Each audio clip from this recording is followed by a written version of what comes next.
Hello दोस्तों, कैसे हो। और आज आपके लिए आप फुल डिटेल में बताऊंगा कि जब हम लेंटर डालते हैं, जो मेट्रो ट्रेन का जो लेंटर होता है वो किस तरीके की जो कंक्रीट ऊपर बन के जाती है और वो किस तरीके का उसमें रेशो होना चाहिए और कितना उसमें ढीलापन होना चाहिए। उसमें आपको सारी चीज़ बताऊंगा कि जैसे हम कितना उसमें ढीला माल लेंटर के ऊपर डाल सकते हैं, उससे क्या लाभ मिलेगा ढीले माल से, और जो टाइट माल डालेंगे उससे क्या फ़र्क पड़ता है। तो दोस्तों, आपको इसमें पूरी डिटेल बताऊंगा कि लेंटर के बारे में, कि लेंटर को किस तरीके से डालना चाहिए और किस तरीके से नहीं डालना चाहिए और क्या उसमें बेनिफिट होता है। तो दोस्तों, लेंटर डालने के काफ़ी तरीके हैं। आपने देखा होगा काफ़ी पहले, कुछ दिन पहले, करीब वो 8-10 साल पहले की बात बता रहा हूँ, तो कुछ मेट्रो ट्रेन नहीं थी, तो हाथों से और उसमें मोड़ पे जो लाते थे, माल डालते थे, लेडीज़ काफ़ी काम करती थी, इसमें लेबर काफ़ी लगती थी। तो पहले इस तरीके से काम होता था। उसमें क्या है, इसमें दो दो वाइब्रेटर चलते थे, एक प्लेट वाला चलता था, एक रॉड वाला चलता था, दो वाइब्रेटर चलते थे। पर दोस्तों, इसमें भी एक वाइब्रेटर आपको चलाना पड़ता है।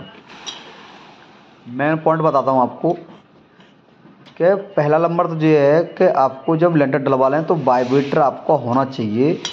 क्यों, क्या होता है कि अगर वाइब्रेटर से अगर आपके कॉलम वगैरह बढ़ते हैं तो उसमें जो होता है वाइब्रेटर से फ़ायदा है कि वाइब्रेटर से उसमें चलता है तो आपकी जो गिट्टी जो कंक्रीट होती है वो सही तरीके से उसमें बैठ जाती है और सही तरीके उसकी फिटिंग आती है।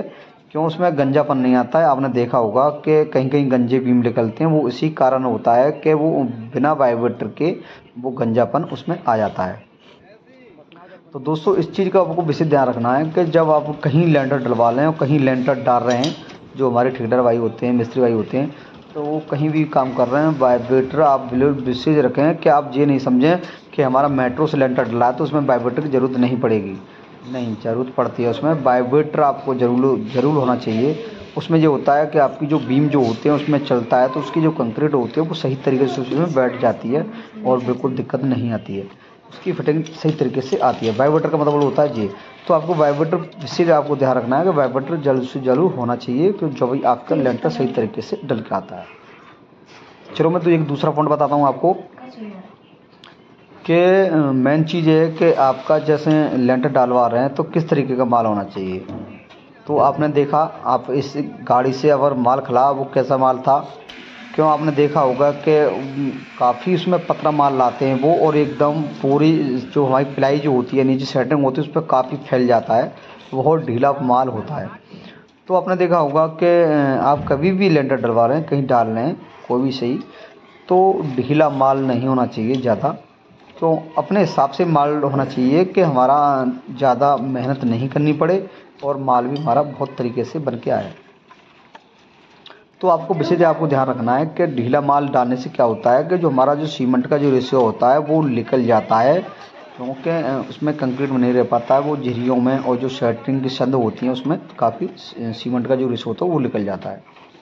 तो इसको विशेष आपको ध्यान रखना है कि हमें वाइब्रेटर होना चाहिए और ढीला माल बिल्कुल नहीं होना चाहिए, और ज़्यादा ढीला माल लेंगे तो उसमें आपका बहुत नुकसान जाएगा। तो आप देख रहे हैं कितना ढीला माल है, ये है ज़्यादा बिल्कुल ढीला माल नहीं है, ये मीडियम माल है। उसमें मेहनत तो पड़ती है, क्यों, उसमें फंटी घिसने की और माल को खींचने की, तो उसमें क्या होता है, मेहनत तो पड़ेगी, पर आपकी लेंटर जो होता है उसकी सही तरीके से उसकी ढलाई होके आएगी। क्यों, अगर थोड़ा सा मीडियम माल लेके चलते हैं तो। अब ढीला माल का मतलब होता है कि ढीला माल लेते हैं तो क्या होता है, सीमेंट जो होता है आगे आगे चलता है, गिट्टी रह जाती है पीछे, तो वो सीमेंट जो होता है, जो झिरिया जो होती हैं, वो सीमेंट हमारा निकल जाता है। तो इस तरीके का आपको कभी भी लेंटर नहीं डलवाएं, इस तरीके का विशेष आपको ध्यान रखना है। तो हमारी जो मजबूती जो होती है वो निकल जाती है सीमेंटों के साथ में। तो इसका विशेष आपको दोस्तों ध्यान रखना है कि हमें किस तरीके उसकी कंक्रीट हमें लेके चलनी है। मैंने आपको दिखाया था ट्रॉलिंग माल कैसा आ रहा है, तो आपको इसी तरीके का माल उसमें होना चाहिए।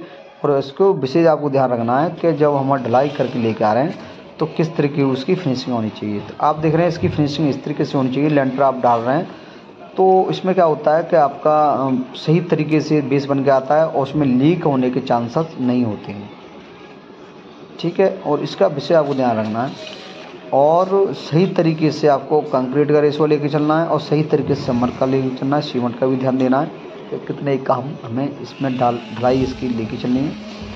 तो आपने देखा ये काफ़ी है, करीब हमारा 150 गज का इसमें कार्य चल रहा है इसमें प्लॉट में। ये दूसरी फ्लोर का इसमें लेंटर डल रहा है, तो फर्स्ट फ्लोर का इसमें डल चुका है, ये दूसरी मंजिल का चल रहा है। तो मैंने उसकी फर्स्ट फ्लोर की इसमें वीडियो डाल रखी है। तो मैंने आपको ये सारी चीज़ बताई कि आपको लेंटर का माल जो होता है किस तरीके का होना चाहिए। अगर आपका ढीला माल आ रहा है तो आपको नीचे जाके मशीन मालिक से बोलना है कि आपको ढीला माल नहीं देना है, सही तरीके से देना है।